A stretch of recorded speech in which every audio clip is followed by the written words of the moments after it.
নমস্কার, শুভ্রার Bengali story telling channel থেকে আজকের গল্প সমরেশ মজুমদারের লেখা। গল্পের নাম দায় মুক্ত। কয়েকদিন যেতে না যেতেই হাঁপিয়ে উঠলেন রজতাবু। কাহা তো কার 24 ঘন্টা বাড়িতে বসে থাকা যায়। সেই ভোর 5টায় ঘুম ভাঙার পর নিজে চা তৈরি করেন। কলকাতায় থাকলে শিখাকে ডেকে চায়ের কাপ ওর মাথার পাশে রাখতেন। শিখা উঠে পড়ত। এখানে শিখার ঘুম ভাঙে ঠিক 7টায়। উঠেই ছেলের জন্য ব্রেকফাস্ট তৈরি করতে ছোটে। রঙ্গন অফিসে বের হয় ঠিক 8টায়। 2 মাস আগে বৌমাও যেতেন। মাসখানেক আগে বাচ্চা হওয়ার পর তিনি স্বাভাবিক কারণেই দেরিতে বিছানা ছাড়েন। বৌমার সন্তান হবে শুনে শিখা চলে এসেছিল মাস 2 আগে। আসার সময় রজতাবকে সঙ্গে চেয়েছিল। রজতাব আসেনি। একা একা কি করে কলকাতা থেকে কলম্বাসে আসবেন এই নিয়ে দুশ্চিন্তায় শিখার ঘুম হয়নি। কথাটা বারংবার স্মরণ করিয়ে দিয়েছিলেন। তার ইচ্ছের মূল্য রজতাব কোনো দিন দেননি। আমেরিকার থেকে রঙ্গন অভয় দিয়েছিল সেই এয়ারপোর্টে থাকবে, মায়ের কোনো চিন্তা নেই। নাতি হয়েছে খবর পেয়েও কিছুদিন টাল বাহানা করে শেষ পর্যন্ত চলে এসেছিলেন রজতাবু। আমেরিকা তার একদম ভালো লাগে না, কিরকম বন্দি বন্দি মনে হয় নিজেকে। তারপর মাসটা এখন আবার জানুয়ারি, বাইরে একদম -8। সেই ভোর থেকে জানলার পাশে গিয়ে মাঝে মাঝে দাঁড়ান রজতাবু। বাইরে বরফ আর বরফ। মাঝে মাঝে বরফ সরানো গাড়ি রাস্তা ঠিক করে যাচ্ছে আর ছুটছে শোঁ শোঁ করে গাড়ি। এখন যেন থামলেই যেন সব জমে যাবে। অন্য সময় বাইরে একটু হাঁটাহাঁটি করতে পারতেন, চাইলে নয়তো মলেও যেতে পারতেন। ছুটির দিন বা অফিস ফেরত রঙ্গন তাকে নিয়ে ঘুরতে বের হতো। এর বাড়ি ওর বাড়িতে নেমন্তন্ন রাখতে যেত। এখন তো বাইরে হাঁটার কোনো সুযোগই নেই। এক হাঁটু বরফে 2 মিনিট থাকলেই তুমি জমে যাবে। অফিসের পর রঙ্গন বাড়ি ফিরে অবশ্য বলে, যাবে কি নাকি কোথাও না গেলে তো গাড়ির বাইরে পা দেওয়া যাবে না। ছেলের সঙ্গে কত আর বড় বড় ডিপার্টমেন্টাল শপে ঘুরে বেড়াবেন, অতএব সময়কার সেই টিভি দেখেই। শিখার এসব অবশ্য সমস্যা নেই। বৌমার শরীর দুর্বল বলে সেই সংসার সামলাচ্ছে। কত আধুনিক ব্যবস্থা এখানে, যা ইচ্ছেই রান্না করা যায়। তারপর 1 মাসের বাচ্চাটা তো আছেই। তাকে নিয়ে কাজের বাইরের সময়টা পুতুল খেলা চলে তার। কলকাতায় থাকলে প্রায়ই তাদের বাকযুদ্ধ হয়। আরে কিন্তু এখানে সেটা হচ্ছে না। রঙ্গন মদ্যপান করে না, কিন্তু বাবার জন্য স্কচ এনে দেয়। নিয়ম করে প্রতি সন্ধ্যায় 2 পেগ হুইস্কি খান তিনি। এই অভ্যেসটা হয়েছিল 50 বছরের পর, যখন তিনি কোম্পানির জেনারেল ম্যানেজার হয়েছিলেন। ছেলের দিকে তাকালে তার খুব ভালো লাগে। পড়াশোনায় তো ভালোই ছিল, তত্ত্বর করে প্রতিটা পরীক্ষায় 80-র উপর নম্বর পেয়ে আমেরিকা চলে এসে দিব্যি চাকরি করছে। এর মধ্যে 3 বার বাড়ি বদলেছে। প্রতিবারই বাড়ির সাইজ বেড়েছে। দেশে থাকলে প্রতি সপ্তাহে 2 বার ফোন পান ছেলের।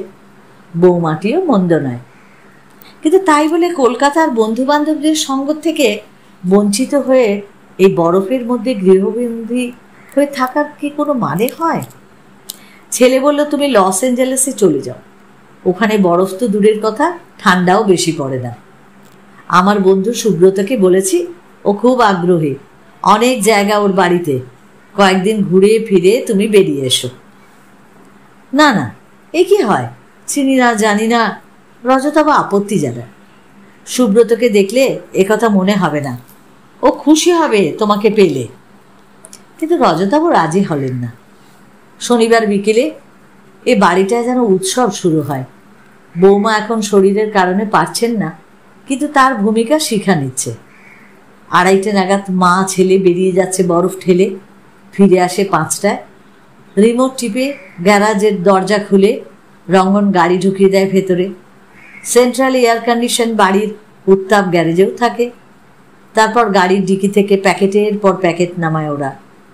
রজতাবু সোফায় বসে দেখেন।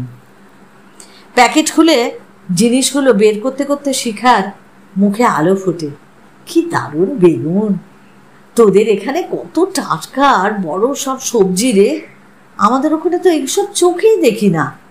কই মাছটা দেখা তোর বাবাকে, প্রায় 10 ইঞ্চি লম্বা। ইলিশের সময় বাজার থেকে 1 কেজির বেশি নিয়ে আসতে পারে না, অথচ এখানকার বাংলাদেশিদের দোকানে 2.5 কেজি ইলিশের ছড়াছড়ি। তোর এখানে না এলে এসব তো দেখতেই পেতাম না। শুনতে শুনতে মুখ না খুলে পারেন না রজতাবু। বেশ তো, বাকি জীবনটা এখানেই থেকে যাও, নয়ন ভরে একদম দেখে যেতে পারবে। ছেলে মাথা নাড়ল। নো মোর বাবা।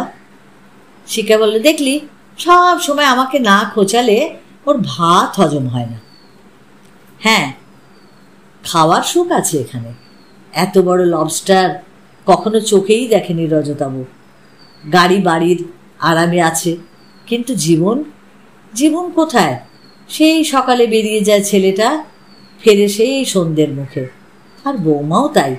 তখন কোনো মতে রাতের খাওয়া শেষ করে বিছানায় গা এলিয়ে না দিলে ভরে উঠবে কি করে?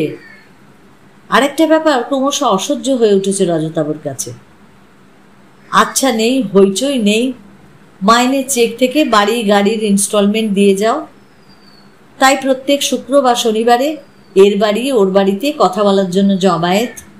ক্যালেন্ডারে 6 মাসের যত শুক্র বা শনিবার সব লেখা হয়ে আছে, কবে কার বাড়িতে যেতে হবে। যেহেতু বৌমার বাচ্চা হয়েছে, তাই আগামী 5 মাস এ বাড়িতে জমায়েত হতে পারবে না। রঙ্গন জোর করে তাকে নিয়ে যেত, শিখা খুশি হয়ে যেত।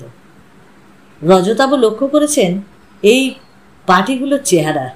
যার বাড়িতে এই পার্টি হোক, অতিথিদের সংখ্যা প্রায় এক আর একই মুখ সর্বত্র। কারণ একটাই, এই বাঙালিরাই শহরের বাসিন্দা। যদিও প্রচুর বাংলাদেশি এই শহরে থাকেন, কিন্তু কলকাতার বাঙালিরা তাদের বাড়িতে নেমন্তন্ন করতে পছন্দ করেন না। এরকম পার্টিতে আমন্ত্রিত হয়ে 70-80 মাইল গাড়ি চালিয়েও লোকে আসে। 7টার মধ্যে জমায়েত শুরু হয়ে যায়। গৃহকর্তা পানীয় অফার করেন, অর্ধপেগ হুইস্কি অথবা কোমল পানীয়। সেটা শেষ হওয়ার আগে গৃহকর্ত্রী সবিনয়ে জানান ডিনার পরিবেশিত হয়েছে। ব্যাস খেতে খেতে গল্প চলে, সেই একই গল্প। শিখা দুটো পার্টিতে এক পোশাক পরে যায় না, গয়নাও আলাদা। না, এটা সম্রাট থেকে কেনা। না না, এটা নিউ মার্কেট, দক্ষিণাপানে সব পাওয়া যায়। কথাবার্তা সেই একই খাতে বয়ে যায়। বাড়ি ফেরা সেই 8:30টায়। রজতাবু বিরক্ত হয়ে পার্টিতে যাওয়া বন্ধ করলেন। শিখা এসে গাল ফুলিয়ে বলল, কি করছো? তুমি না গেলে সবাই প্রশ্ন করবে, কি জবাব দেবে বলো তো খোকা? যা হোক কিছু বলবে, বৌমার শরীরটা খারাপ তাই বাড়িতে আছি। আশ্চর্য, বৌমার শরীর খারাপ হলে আমার বাড়িতে থাকার কথা। তাহলে বলি দিও পেট খারাপ হয়েছে আমার। তার মানে ছেলে সম্মান রাখতে তুমি যাবে না? আমি না গেলে ওর সম্মান যদি চলে যায়, তাহলে না যাওয়াই ভালো। রজতাবু ছেলেকে ডাকলেন, জানিয়ে দিলেন কেন তিনি যাচ্ছেন না। রঙ্গন হাসল। সত্যি একদম রোবটের মতো ব্যাপার। আমারই যেতে ইচ্ছা করে না, কিন্তু এখানে সম্পর্ক রাখা দরকার বলে যাই। তোমার ভালো না লাগলে যাবে না, আমি যা হোক বলে একটা ম্যানেজ করে নেব। রঙ্গন চলে গেল। শিখা জ্বলন্ত দৃষ্টিতে স্বামীকে দেখল। বৌমার জন্য খোকা একা যায়, কিন্তু আর সবাই জোরে আসে। তুমি এখানে থাকতে আমি একা যাচ্ছি, এতে যে সম্মান ধুলোয় লুটোবে তা ভেবেছ? তাই বলো, খোকা নয়, তোমার কথা ভেবে আমাকে যেতে বলছো। তা তুমিও তো না যেতে পারো, সম্মান বজায় থাকবে। রজতাবু হাসলেন। শিখা কথা না বলে ঘর থেকে বেরিয়ে গেল। রজতাবু জানেন শিখা যাবেই।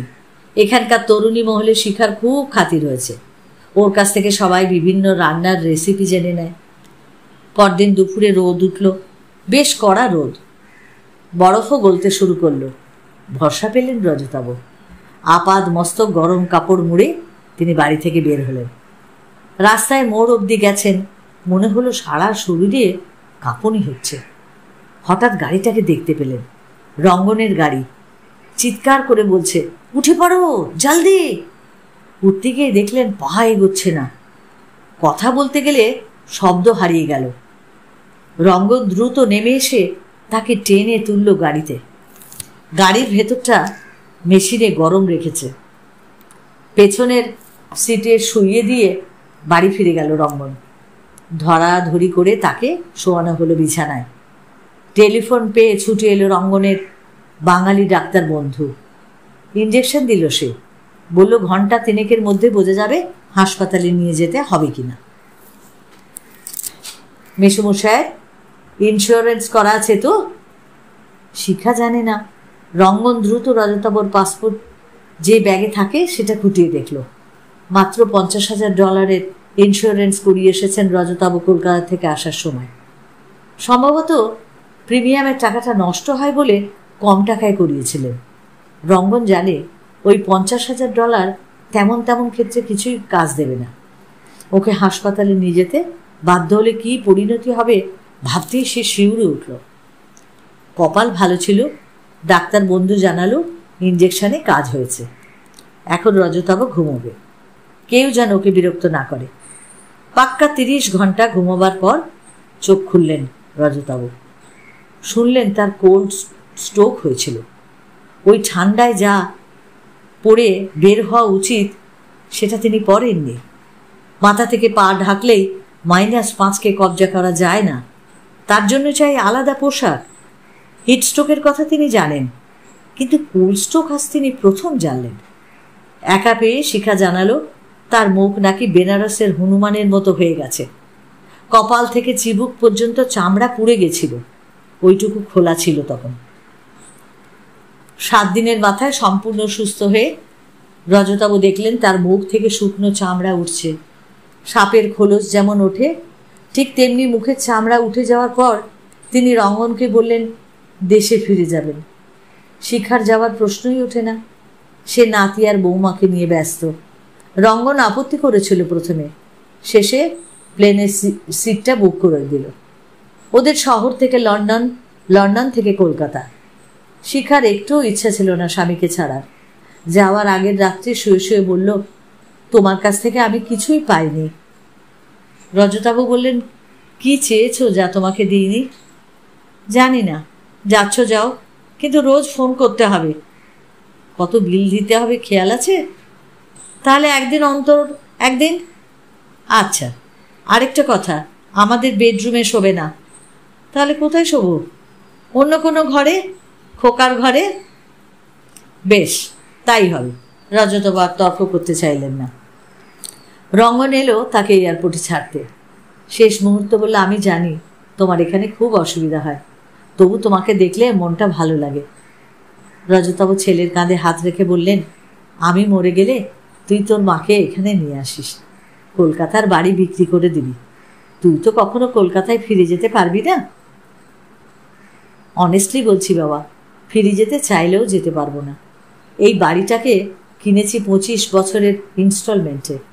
তাছাড়া আমি চাকরি পেতে পারি, কিন্তু তোমার বৌমা ওখানে গেলে হাউসওয়াইফ হয়ে থাকবে, সেটা আর ও কিছুতেই পারবে না। আমি জানি, তাই বলছি বাড়িটাকে রেখে কোনো লাভ নেই। এখনও এসব কথা বলবে না। ছেলের মুখটায় এখনও ওর ছেলেবেলার সেই অভিমান, এখনও যে এটুকু বেঁচে আছে তা দেখে খুব খুশি হলো রজতাবু। লন্ডনে নামলেন সকাল 8টায়। এখানে ঘন্টা 5 বসে থাকতে হবে। ট্রানজিট লাউঞ্জে পৌঁছে বোর্ড দেখলেন, হিথ্রো এয়ারপোর্ট থেকে পৃথিবীর বিভিন্ন দেশে প্লেন যাচ্ছে। তারা কখন কোন গেট থেকে ছাড়ছে তার বর্ণনা দেওয়া আছে। তার প্লেনের কোনো খবর নেই। মালপত্র যা ছিল তা আমেরিকায় বোর্ডিং কার্ড নেওয়ার সময় প্লেন কোম্পানিকে দিয়ে দিয়েছেন। খালি হাতে ঘুরতে লাগলেন রজতাবু। দুপাশে ডিউটি ফ্রি শপের আকর্ষণ। কয়েকটা দোকানে ঘুরতেই বুঝলেন নামে ডিউটি ফ্রি শপ, যে কোনো জিনিসের দামই এখানে আকাশ ছোঁয়া। লন্ডন শহরে এর থেকে সস্তায় পাওয়া যাবে। হাঁটতে হাঁটতে একটা লাউঞ্জে চলে এলেন রজতাবু। অনেক যাত্রী সেই লাউঞ্জের সোফায় বসে আছে। এরা নিশ্চয়ই দূর থেকে আসছেন, অন্য ফ্লাইট ধরবে। হঠাৎ নজর পড়ল এক মহিলার উপর। দারুণ ফর্সা, লম্বা, সুন্দর শরীর, তবে বয়স 60-এর কম নয়। পরনে অফ হোয়াইট শাড়ি। মনে হলো এই মহিলা যৌবনে ডানাকাটা সুন্দরী ছিলেন। এর বসে থাকার ভঙ্গিতে ব্যক্তিত্ব স্পষ্ট। ভদ্রমহিলা মুখ ফোরাতেই চোখ সরিয়ে নিলেন রজতাভ। এই 70-এর কাছাকাছি এসে তিনি এমন কিছু করতে পারেন না যা 18-19-এ মানায়। রজতাভ কাঁচের দেওয়ালের কাছে গেলেন। ওপাশে হিথ্রো এয়ারপোর্টের রানওয়েতে কর্মব্যস্ততা চলছে। গোটা পৃথিবীর থেকে উড়ে আসা প্লেনগুলো স্বচ্ছন্দে নামছে, আবার উড়ে যাচ্ছে। হঠাৎ নাকে একটা মিষ্টি গন্ধ লাগলো। ঘুরে তাকাতেই অবাক হলেন। সেই মহিলা উঠে এসেছেন তার সামনে। চুল প্রায় সাদা, গলায় হাঁসের পায়ের দাগ। মহিলা হাসলেন। চিনতে পারছো না? এই একটা বাক্যে হুড়মুড় করে বিস্মৃতির সব দেওয়াল খসে পড়ল। নিজের চোখে বিশ্বাস করতে পারছিলেন রজতাভ। কি করছেন না জেনে এগিয়ে গিয়ে মহিলার হাত ধরলেন। তুমি? মাথা নাড়লেন মহিলা। তোমাকে দেখেই চিনতে পেরেছি, কিন্তু বুঝলাম তুমি পারোনি, তাই উঠে এলাম। আমি তো ভাবতেই পারছি না লালি, তোমাকে এখন এখানে দেখব। আমি তো এটা ভাবতেই পারছি না, কিন্তু তুমি খুব বদলে গেছো। কিরকম, মোটা হয়েছি না বুড়ি? ধুর, তুমি আরো সুন্দরী হয়েছ। বাজে বকো না। 65 বছরের বাঙালি মেয়েকে লোকে বুড়িই বলে। 65? হ্যাঁ, তুমি আমার থেকে 3 বছরের বড়। তাই তো। চোখ বন্ধ করলেন রজতাভ। লালি হাত ছাড়িয়ে নিল। রজতাভ চোখ খুললেন। হ্যাঁ, ঠিক 50 বছর পরে তোমাকে দেখেছি। ভাবা যায়? লালি হাসল। তখন যদি আমরা ঠিক করতাম 50 বছর পরে দেখা হবে, তাহলে বিশ্বাস করতাম চুলগুলো এত উঠে গেল কেন। বাপ ঠাকুর দাদার দান। রজতাভ হাসল। তুমি কি একাই যাচ্ছ? হ্যাঁ। তুমি? আমিও। চলো ওই সোফায় বসে কথা বলি। রজতাভ লালির কনুই ধরে নিয়ে এলো। লালি বললে, একটু আস্তে, এখন কি অত জোরে হাঁটতে পারি? তুমি দেখছি এখনো যুবক। যুবক? হো হো করে হাসলো রজতাভ। আরে আমার নাতি হয়ে গেছে। ছেলে তো আমেরিকায় থাকে। অবাক হয়ে তাকালেন রজতাভ। তুমি কি করে জানলে? হাসলেন লালি। 4 বছর আগে পর্যন্ত জানতাম। মা বেঁচে ছিলেন ততদিন। মায়ের কাছে তোমাদের সব খবর পেতাম। তোমার স্ত্রী কেমন আছেন? ভালো। ছেলের কাছে থেকে গেল কিছুদিনের জন্য, নাতিকে সামলাচ্ছে। বাহ, তোমার ছেলে মেয়ে? মাথা নাড়লেন লালি। একটাই ছেলে। তোমার স্বামী? শরীর ভালো নয়, হাঁপানিতে ভুগছে। কোথায় যাচ্ছ? ব্যাঙ্গালোরে। ছেলে ওখানে চাকরি করে, বছরে একবার যাই। লন্ডনেই থাকো? না, ম্যানচেস্টারে। লালি, তুমি সুখে আছো তো? স্পষ্ট চোখে তাকালেন লালি। স্বার্থ আর অনুকম্পা দিয়ে যে সম্পর্কের শুরু, তাতে কখনো সুখ জন্ম নেয়? ওর আত্মীয় স্বজন সবাই তো বিয়ের ব্যাপারটা জানে। 50 বছরেও সেই জানাজানি পুরনো হয়নি। মাইকে ঘোষণা চলছিল সমানে, কখন কোন গেট দিয়ে যাত্রীদের প্লেনে উঠতে হবে। টিভি মনিটরে ফ্লাইট চার্ট দেখাচ্ছে। রজতাভ কলকাতা ফ্লাইটের ঘোষণা একবারও করেনি কর্তৃপক্ষ। রজতাভ বলল, আবার কি করে দেখা হবে লালি? জানি না, হয়তো এইভাবেই হয়ে যাবে। গম্ভীর হলেন রজতাভ। তোমার টেলিফোন নাম্বার পেতে পারি? একটু চুপ করে থাকলো লালি। এই সময় মাইকে ঘোষণা করা হলো, লালির ফ্লাইট তৈরি। লালি চোখ তুলল। তোমারটা? নিশ্চয়ই। পার্স বার করে নিজের কার্ড এগিয়ে দিল রজতাভ। সেটা নিয়ে লালি বলল, কিন্তু একটা শর্ত আছে। শর্ত? অবাক হলো রজতাভ। আমরা যতদিন বেঁচে থাকবো ততদিন কেউ কাউকে ফোন করবো না। সে কি? অবাক হয়ে গেল রজতাভ। আমরা জানবো, ইচ্ছা করলেই কথা বলে খবর নিতে পারি না। একদিন পারতামও না, কিন্তু ইচ্ছেটা কাজে লাগাবো না। লালি চোখটা বন্ধ করলো।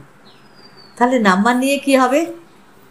হবে, মাথা নাড়ল লালি।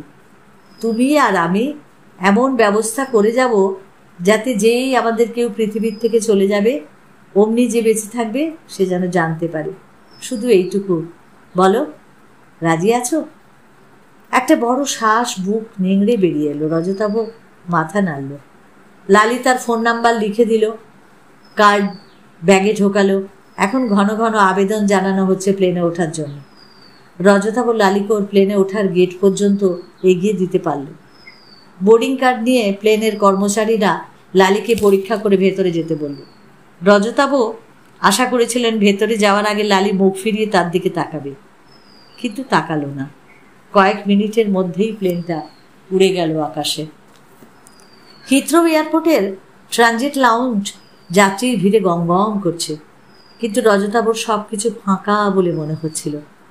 50 বছর পরে দেখা হলো, অথচ শেষ 40-45 বছর লালির কথা বেমালুম ভুলেছিলেন তিনি। প্রথম 5 বছরে রাগ ছিল, জ্বালা ছিল, না পাওয়ার যন্ত্রণা কুড়ে কুড়ে খেত। নিজের যোগ্যতা এত কম ছিল যে ধিক্কার দিতেন নিজেকে। তারপর সামলে নিয়েছিলেন, মোটামুটি ভালো রেজাল্ট হয়েছিল।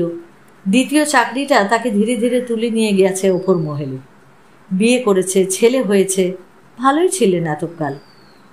লালির স্মৃতি বিস্মৃতির অতলে তলিয়ে গেল। বাল্য প্রেমে অভিশাপ আছে, অথবা ওই বয়সের প্রেমকে কাফলাপ বলা হয়, কারণ তা কখনোই স্থায়ী হয় না। এটা বুঝে আশ্বস্ত হয়েছিলেন, কিন্তু কখনো ভাবেননি 50 বছর পর দেখা হলে লালি বলবে যে সে সুখে নেই। কখনো কল্পনাও করেননি লালি তার সব খবর রাখার চেষ্টা করে গেছে 4 বছর আগে পর্যন্ত। তার মানে জীবন সবসময় থিওরি মেনে চলে না।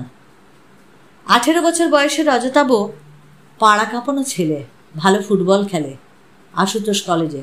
পরে কিন্তু 7-8 জনের দল নিয়ে হকি স্টিক হাতে নিয়ে মারপিট করে নামও করে ফেলেছে। বাবার প্রচণ্ড শাসন সত্ত্বেও মায়ের প্রশ্রয়ে রজতাভ যখন পাড়ার হিরো, তখনই লালির সঙ্গে দেখা। লালি তখন ক্লাস 10-এর ছাত্রী, বেলতলা স্কুলে পড়ে। ওর স্কুলে যাওয়া আসার সময় কাজে মেয়ের সঙ্গী হয়, তাকে উপেক্ষা করে বেপরোয়া কিছু ছেলে লাইন মারছিল। খবর পেয়ে রজতাভ দল নিয়ে গিয়ে বেধড়ক পেটালো তাদের। পিটিয়ে থানায় গিয়ে বলল, আমাদের পাড়ার মেয়েকে বেইজ্জত করছিল বলে ওদের মেরেছি। দারোগা বললেন, ঠিক করেছ, কিন্তু দ্বিতীয়বার করলে জেলে যেতে হবে। দ্বিতীয় দিন থেকে 3 মিনিটের রাস্তা গাড়িতে যাতায়াত শুরু করলো লালি। চতুর্থ দিনে সেই গাড়ির জানলা থেকে কাগজ পড়ল রাস্তায়। গাড়ি চলে গেলে ছো মেরে কুড়িয়ে নিল রজতাভ। সুন্দর হাতের লেখা, তুমি আমার উপকার করেছো বলে কৃতজ্ঞ। বাবা তোমাকে গুন্ডা বলে, তুমি একটু ভালো হতে পারো না? কোনো নাম নেই ওপরে অথবা নিচে, কিন্তু চিঠির আদান প্রদান চলল। ওর ক্লাসে পড়ার একটা পরিচিত মেয়ের সাহায্য নিল রজতাভ। 7 নাম্বার চিঠিতে নাম দেখা গেল লালি। জানা গেল ওর বাবা 1 নম্বরের স্বৈরাচারী। মেয়েকে কোথাও একা যেতে দেন না, সিনেমা দেখাও বারণ। বাইরে আলাদা দেখা করে কথা বলার তো কোনো সুযোগই নেই। লালি থাকে দোতলার রাস্তার দিকের ঘরে। রাত্রে সবাই ঘুমিয়ে পড়লে সে 1 মিনিটের জন্য ঘরের লাগোয়া ব্যালকনিতে আসতে পারে। লালির বাবা যে বিরাট ব্যবসায়ী, বিশাল কারখানার মালিক, তা জানা ছিল। বাড়ির গেটে দারোয়ান, 4টে গাড়ি। তারপর সেই বৃষ্টির রাত এলো, রাস্তায় লোকজন নেই। 10টা নাগাদ অঝোরে ঝরা বৃষ্টির মধ্যে রেন পাইপ বেয়ে ব্যালকনিতে উঠে গেছিল রজতাভ। বিদ্যুৎ চমকাচ্ছে, দরজাটা বন্ধ। কয়েকবার টোকা দেওয়ার পর ভীতু গলা কানে এলো, কে? আমি রজতাভ। দরজা খুলে গেল। ভেজা জামা কাপড় নিয়ে ঘরে ঢুকে সে দেখল হালকা নীল আলো জ্বলছে। ভয়ে কুঁকড়ে যাওয়া লালি মুখ হাত চাপা দিয়ে বলল, কিভাবে এলে? বাবা যদি জানতে পারে? পারবে না, শুধু তুমি বলো, ডু ইউ লাভ মি? মুখে কিছু বলেনি লালি, শুধু দ্রুত ঘাড় নেড়ে হ্যাঁ বলেছিল। এত কাছে দাঁড়িয়ে নীল আলোয় স্নান করল লালির ফর্সা মুখ। গলা হাত দেখে রজতাভর মুগ্ধতা বাড়ছিল। তখনই কুকুরের ডাক শোনা গেল। লালি ভয় চিৎকার করে উঠল, যাও, চলে যাও প্লিজ, এখনই সবাই চলে আসবে। দাঁড়ায়নি রজতাভ। যে পথে এসেছিল সেই পথেই নেমে গেছিল রাস্তায়। পরের দিন দেখা গেল রেন পাইপে কাঁটা তার লাগানো হয়েছে। 7 দিনের মধ্যে পাত্র পাওয়া গেল। ছেলেটা ব্রিলিয়ান্ট, বিলেতে রিসার্চ করতে যেতে চায়, পয়সার অভাবে পারছে না। তাকে সেই সুযোগ দেয়া হলো লালিকে বিয়ে করার শর্তে। বিয়ের পর বরকনে চলে যাবে বিলেতে। 1 মাসের মধ্যেই সানাই বাজল। লালির বাবা কোনো ঝুঁকি নেননি। পুলিশ পাহারা ছিল বাড়ির গেটে। সেদিন রজতাবর মনে হয়েছিল তার আত্মহত্যা করা উচিত। বন্ধুরা বুঝিয়েছিল, সামান্য একটা মেয়ের জন্য সে প্রাণ দেবে, তার প্রাণ কি এত সস্তা? 50 বছর পরে এসব ঘটনা মনে পড়বে এমন কেউ বেঁচে আছে কিনা জানা নেই। বন্ধুদের মধ্যে যারা এখনো আছে তারাও ভুলে গেছে। লালির বাবার মৃত্যুর পর ব্যবসা বন্ধ হয়েছে। সেই পাড়া ছেড়েছেন রজতাবু। আজ মনে এলো সেই বৃষ্টির রাত্রে রেনপাইপ বেয়ে লালির সঙ্গে দেখা করতে গেছিলেন কেন? কিসের টানে? ওকেই ভালোবাসা বলে? তাহলে ভালোবাসার আয়ু কতদিন? দিব্যি তো সব ভুলেছিলেন 45টা বছর। নাকি অনাদরে ভালোবাসা ঘুমিয়ে থাকে? ঘুমোয়, কিন্তু মরে না। কলকাতায় এলেন, ফাঁকা বাড়ি, একটু ভালো লাগছে না তার। অথচ কলকাতায় ফিরে আসার জন্য ওখানে ছটফট করছিলেন। তার টেলিফোনের নাম্বার লেখা বই এলো। আদ্যাক্ষর শেষ নাম লিখলেন লালি, 0044। তারপর 3 বছর পার হয়ে গেছে। পুজো আসছে। ষষ্ঠীর দিন ছেলে বৌমা নাতিকে নিয়ে চলে এলো বেড়াতে। বৌমার বোন ও তার স্বামী এলেন বোকারোর থেকে দিদির সঙ্গে পুজো কাটাতে। বাড়ি এখন জমজমাট। সন্ধ্যের সময় বাঁ হাতটা হঠাৎ কনকন করতে লাগলো। বাঁ বুকে হঠাৎ খুব যন্ত্রণা। রজতাবো অ্যান্টাসিড খেলো। মনে হচ্ছিল পেটে বাতাস জন্মেছে। কাউকে বলে বিরক্ত করতে চাইলেন না, কিন্তু রাত 10টা নাগাদ ব্যথা এত বাড়ল যে আর চেপে রাখতে পারলেন না। ডাক্তার পাশের বাড়িতেই। তিনি মুখ গম্ভীর করে বললেন, ইঞ্জেকশন দিচ্ছি, কাল সকালেই ইসিজি করাবেন। ছেলে উদ্বিগ্ন হলো, রাত্রে কিছু হবে না তো? বলতে পারছি না, হসপিটালে রিমুভ করলেই ভালো হয়। রজতাবু বললেন, আরে না না, আমার কিছুই হয়নি, ঘুমিয়ে পড়লে ঠিক হয়ে যাবে, তোমরা অযথা চিন্তা করছো। ইঞ্জেকশনের কল্যাণেই ভালো ঘুম হলো। সকালে অনেকটা চাঙ্গা। ইসিজির ইচ্ছে ছিল না। রঙ্গন জোর করে নিয়ে গেল। ইসিজি করার পর ডাক্তারের চোখ তো কপালে। রঙ্গনকে আলাদা ডেকে জিজ্ঞাসা করেন, কে হয়? বাবা, এখনই হাসপাতালে নিয়ে যান, খুব খারাপ অবস্থা। রঙ্গনের এক সহপাঠী অ্যাপোলো হসপিটালের ডাক্তার। সে বলল, নিয়ে আয়। হাসপাতালে আবার ইসিজি করা হলো। করার পর সিদ্ধান্ত নেওয়া হলো অ্যাঞ্জিওগ্রাফ করা হবে। সেটা করা হলো বিকেলবেলা। দেখা গেল রজতাবর হৃৎপিণ্ডগ্রামী রক্তব্রাহী যে শিরাগুলো, তার 90% অকেজো হয়ে গেছে। আগামীকালই বাইপাস অপারেশন করা দরকার। পরের দিন সকালে ঘুম ভাঙল রজতাবর। বুকটা খুব ভারী। শুনলেন আজ তার অপারেশন হবে। কাল থেকে সমানে ওষুধ চলছে। আর তখনই মনে পড়ল, যদি অপারেশন টেবিলেই মরে যায় তাহলে কি হবে?